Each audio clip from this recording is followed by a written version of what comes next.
There's an extensive scientific literature describing the positive impact of dietary plant compounds on overall health and longevity. However, it's only now becoming clear that the consumption of diets rich in plant foods can influence neuroinflammation, brain inflammation, leading to the expression of cytoprotective, cell-protective, and restorative proteins. Just over the last decade, remarkable progress has been made to realize that oxidative stress and chronic low-grade inflammation are major risk factors underlying brain aging, so no wonder antioxidant and anti-inflammatory foods may help. The brain is especially vulnerable to free radical attack, oxidative stress, due to its high fat content and its cauldron of high metabolic activity. You don't want your brains to go rancid, so you'd think one of the major fat-soluble dietary antioxidants like beta-carotene would step in. But the major carotenoid concentrated in the brain is actually lutein. The brain just preferentially sucks it up. For example, if you look at the oldest old, like in the Georgia centenarian study, recognizing that oxidation is involved in age-related cognitive decline, they figured dietary antioxidants may play a role in its prevention or delay, so they looked at 8 different ones, vitamin A, vitamin E, on down the list, and only lutein was significantly related to better cognition. Now, in this study, they looked at brain tissue on autopsy. By then, it's a little too late. So how could you study the effects of diet on the brain while you're still alive? I mean, if only there was a way we could physically look into the living brain with our own 2 eyes. There is, with our own 2 eyes. The retina. The back of our eyeball is actually an extension of our central nervous system, an outpouching of the brain during development. And right in the middle, there's a spot. This is what the doctor sees when they look into your eye with that bright light. That spot, called the macula, is our Ph.D. camera, where you get the highest resolution vision, and it's packed with lutein. And indeed, levels in the retina correspond to levels in the rest of your brain. So your eyes can be a window into your brain.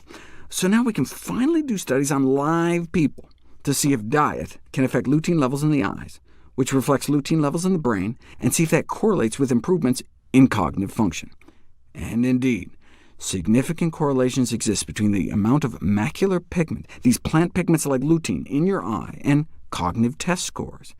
You can demonstrate this on functional MRI scans, suggesting lutein and a related plant pigment called zeaxanthin promote cognitive functioning in old age by enhancing neural efficiency, the efficiency by which our nerves communicate. Check out this cool study on white matter integrity using something called diffusion tensor imaging, which provides unique insights into brain network connectivity, allowing you to follow the nerve tracks throughout the brain.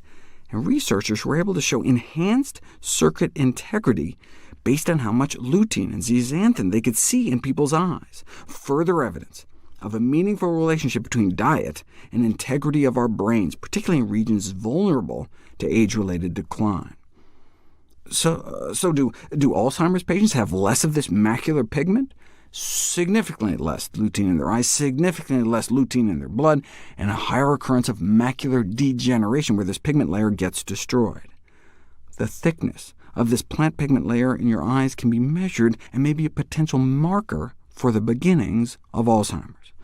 Well, let's not wait that long, though. We know macular pigment density is related to cognitive function in older people. What about during middle age?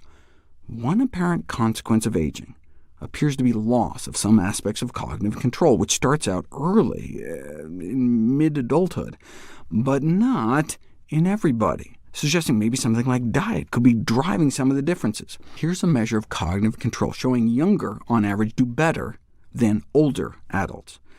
But older adults who have high macular pigment, lots of lutein in the back of their eyes, do significantly better.